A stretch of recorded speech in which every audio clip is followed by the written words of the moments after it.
What Salvador Allende feared. 9th of November 2019. By Rossana Rossanda. Jacobin Magazine.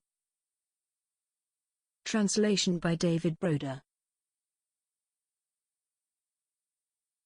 On September 11, 1973, Chile's socialist president Salvador Allende was overthrown in a CIA-backed military coup. In this 1971 interview, published in English for the first time, Allende expressed his fears of internal destabilization and U.S. interference. Almost 5 decades since his election, Salvador Allende remains an icon of democratic socialism. Narrowly winning the 1970 presidential election as leader of the Popular Unity Coalition, he launched an ambitious program of nationalizations in order to put working people in charge of the economy. The reaction was fierce, from capital flight to outright sabotage. Targeting Allende as a bitter enemy, U.S. President Richard Nixon said in a meeting with National Security Advisor Henry Kissinger he aimed to make the economy scream. Nixon and Kissinger had their way on September 11, 1973, as the democratically elected Allende was overthrown in a CIA-backed military coup. After Allende's death, thousands of socialists, communists, and labor activists were murdered by General Augusto Pinochet's regime, which soon became a testing ground for neoliberal shock therapy. Yet before it became a grim example of elites' willingness to trash democracy, Allende's experiment was itself a beacon for the international left. A year into Allende's presidency, in October 1971, Rossana Rossanda interviewed him for Italian communist daily Il Manifesto. Her interview, translated by David Broder and published in English here for the first time, reflects the international left's hope in the Chilean experiment, but also the realization of how fragile it was in the face of army opposition. As a grimly foreboding subtitle in Il Manifesto read at the time, if the officers win, it won't be a changing of the palace guard, but a bloodbath. Except for certain flourishes at the election rallies, the way they talk politics in Santiago is nothing like the cliched view of Latin America. There's not much rhetoric, epithets are used sparingly, and there's a notable tendency not to make exaggerated promises. Chile seems to be waiting, cautious like a cat, but certainly not a sleeping one. You can ask anyone, an intellectual, a worker, a taxi driver, or a shop girl, why everyone is politicized, and no one can give you any sure answer. But that's not because, as some love to claim, Chileans are naturally institutionally minded and thus placid. Rather, it's that they know the situation's unstable, and they aren't hiding it. The most categorical response I got was from the greatest Chilean of all, Salvador Allende Gossens. He, like all his compatriots, measures his words, but he speaks with growing assuredness. For he has to play his cards with conviction, and in a hurry. I spoke at length with Allende over breakfast at the presidential palace. I had been invited there together with Paul Sweezy and Michel Gutelman, whom the 2 Santiago universities had invited to take part in a seminar on transitional societies. Our presence irritated the Chilean communists, who deserted the seminar and attacked us extraordinarily crudely in their unofficial paper. They called us ignorant gringos and pro-Beijing renegades. So, when the president invited us, notwithstanding his solid links with the Communist Party, it taught them quite a lesson. He knew that none of us had played down our doubts or misrepresented our positions just because of the invitation. A few minutes after we had sat down, he asked me, "Is there anything in this country that you do find convincing, comrade? What you're trying to do here is important, Mr. President," and he interrupts me right away. "Not Mr. President, call me comrade. I am a comrade just like you. But I think there's a long road from here to socialism." It's not an answer which particularly pleases him, but he admits, yes, it's a difficult road. But he isn't interested in dwelling on this. For him, what matters is that we understand how things move, what he wants to do, and most of all the difficulties he faces. And he has no intention of veiling them with optimism. As soon as he entered the room where we were waiting for him, Allende, a short man, chubbier than he appears in photos, but also more radiant, was clearly tired. But he directly approached us, with a sure manner. "Thanks for coming. You're opinion formers in your own countries, so it's very important that you get to know today's Chile and explain it to others." And after a little self-indulgence, "I'm a doctor, I'm not a politician by choice." We get straight to the point. and talk about Chile's present difficulties. Difficulties at the international level? We have those, too, he replies. We have 4,000 kilometers of borders, no one could defend them. We are alone here at the bottom of the continent. And we're troubling a lot of people. The obvious unmentioned reference here, like everywhere in Latin America, is to Brazil, powerful, violent and expansionist. It directed the coup d'état in Bolivia and thus removed a possible ally of Allende's. I don't think there'll be a military attack. But it's essential that we're not isolated. It was the Argentinian President Alejandro Agustin Lainez who opened the door to the countries of the Andean Pact. Of course, and here he glances at me, for he knows what the Argentinian exiles in Chile think of this. He, too, had an interest in this operation. But for the moment we're the ones who've benefited most. And he's right, in reaching a compromise with Lainez, he has strengthened his position with regard to the United States and taken away a possible hinterland for the Chilean right. It made no secret that it was counting on military hierarchs in this immense neighboring state, lying back-to-back with Chile along the spine of the Andes. Now we can say that we are secure in the southern cone, even if the coup d'état in Bolivia was a grave turn.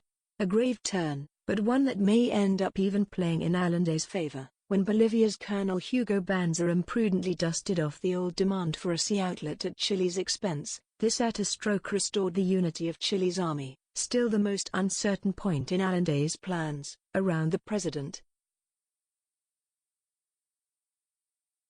A real threat.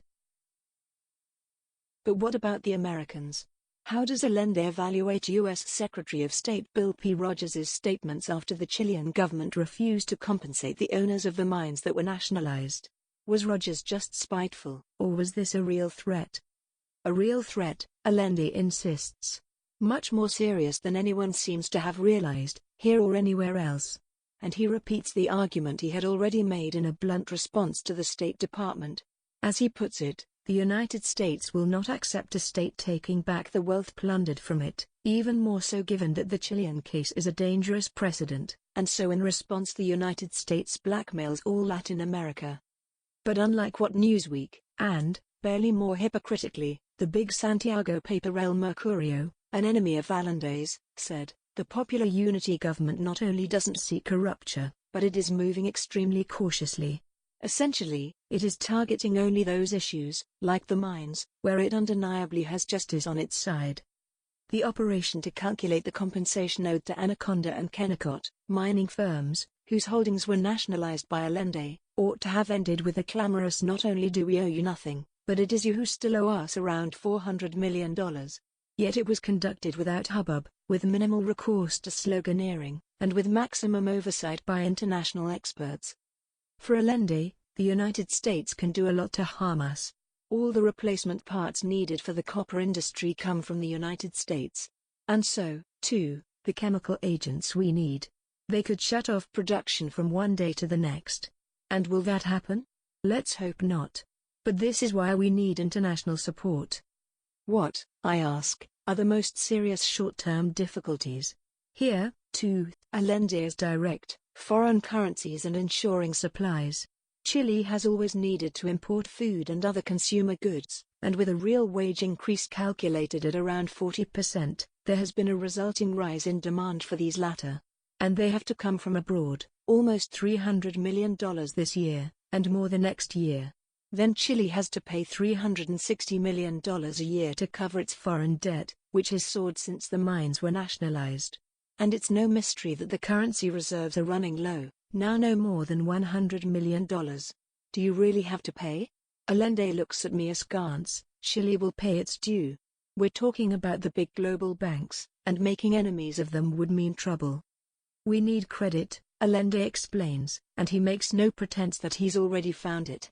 Everything remains to be decided. We've raised the problem with the socialist countries and we're negotiating, but it's all still being discussed. Nothing has been sealed.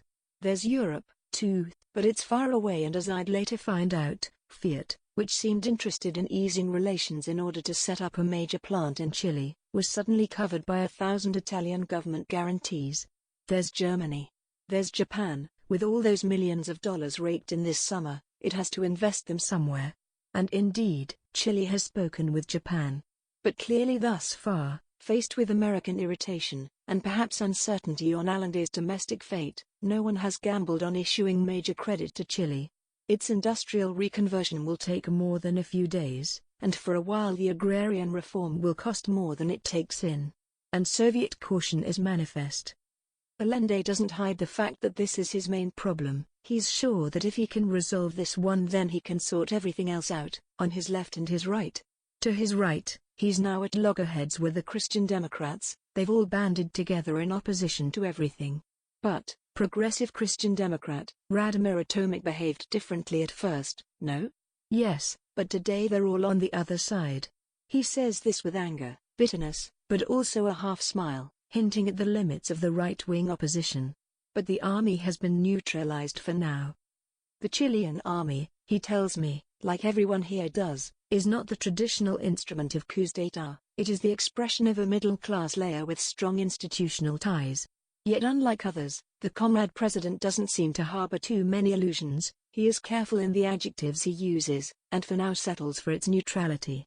To this end, he needs a foreign purchases policy that does not alienate the middle classes by restricting consumption or provide a mass base for agitations on the right, which has many more branches than defeated 1970 presidential candidate Jorge Alessandri's party alone.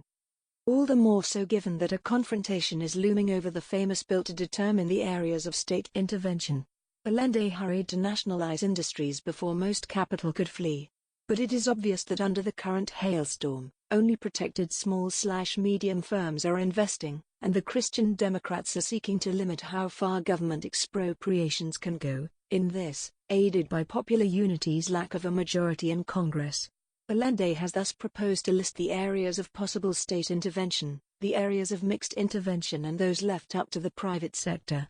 Allende tells me about the mechanism for this, insisting that if no agreement is made but the bill passes, he will veto it by presidential decree and instead hold a referendum. The aim, to reduce his adversaries' margin of mass support. And his adversaries know this. The game is playing out in a short time frame, and it's obvious that Allende is worried. As he speaks to me in a low voice and short sentences, our table is too big not to break up into a series of dialogues between neighbors. Allende eats very little and does not seem inclined to put anything in overly diplomatic terms. How have you found people's mood? He asks me. I reply that the country appears as if without tension. The greatest passions are to be found among the young conscripts called up by the government and then in the revolutionary left movement, MIR. You don't see the participation of the crowd, from below. We can mobilize the masses when we want, he explains. But isn't it important that they mobilize by themselves? If there's a difficult situation, wouldn't it be better if the masses had their own tools to intervene? Here Allende doesn't play along, though a moment later a smile appears in his eyes and he interjects, so the comrade is an ultra-leftist. He adds, it's for the parties to mobilize and organize the masses. There are parties and unions. What did you think of the Socialist Party? I found it interesting as a sponge absorbing different forces, less closed than the Communist Party and more able to reflect the contrasting pressures of a political base facing a new situation. Allende, quite rightly, considers it little organized. He tells me he has no time to occupy himself with this, though he does participate in a party meeting every Wednesday and Friday. But it's clear that something else worries him, precisely because it exceeds his own political horizon.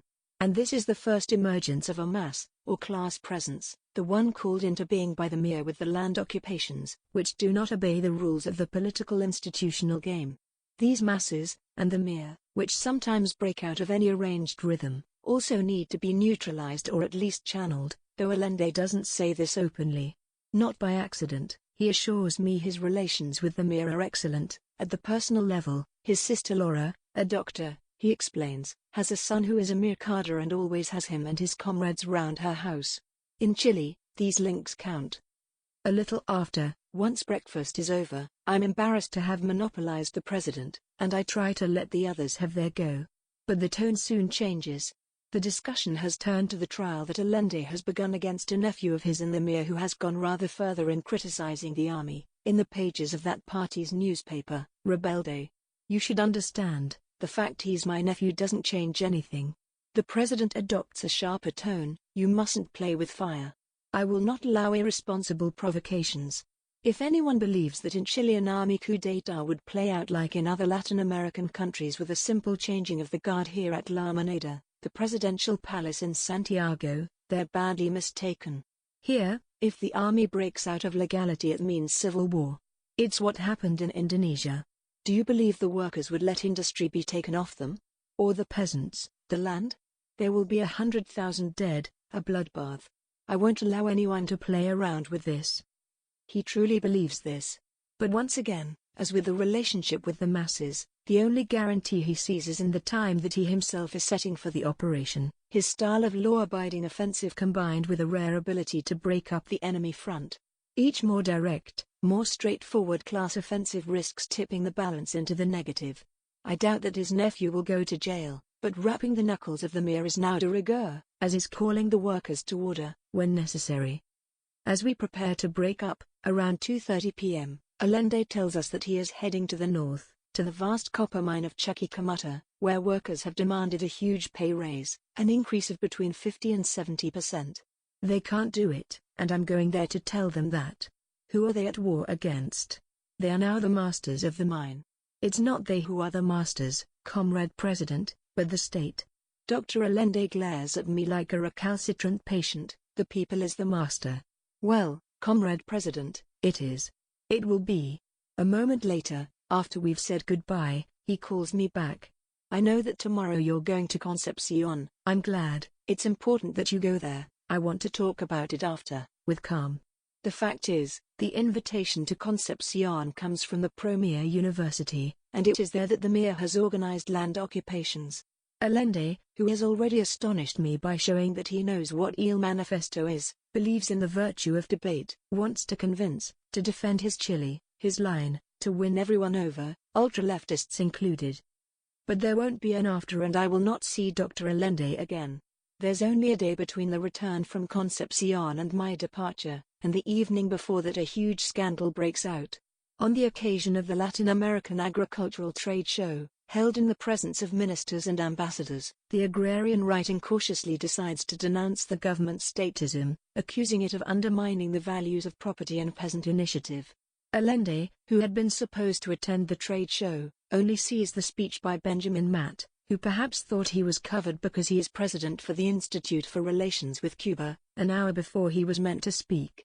Infuriated, not only does the president back out of opening the trade fair, but he calls on Matt to precede his speech by reading a letter by Allende himself, calling Matt irresponsible in no uncertain terms. The trade show opens in an extraordinary atmosphere, with people frenetically applauding Allende's letter and Matt trying to make himself heard above whistling and shouts of Momio, Maricone, dead old man, faggot, as ambassadors and ministers walk out, and friendly countries close their pavilions early. The next day there is sensation in the papers, a cabinet meeting and a violent row with the Christian Democrats. It's impossible to see the president, and we can understand why. But this episode, too, makes up part of the portrait. Indeed, personality is perhaps the terrain he's strongest on, unbeatable even. The reason why friends and enemies on left and right respect him. They talk about him, El Chicho, with a mix of affection and spite. They list his failings, but with some sense of reserve. You can take radically different positions, like Mir does, but no one denies that Allende's is the determination of a politician of great stature, an old socialist who, contrary to the custom of socialists and presidents in Latin America and elsewhere, isn't in search of compromises. Dr. Allende made 3 attempts to get into government in order to realize his experiment, and now he won't barter over it with anyone. What remains to be seen is the internal stability of his project, if it's destined to endure, or if it will tip either toward defeat or the revolution that Allende believes he's already achieved.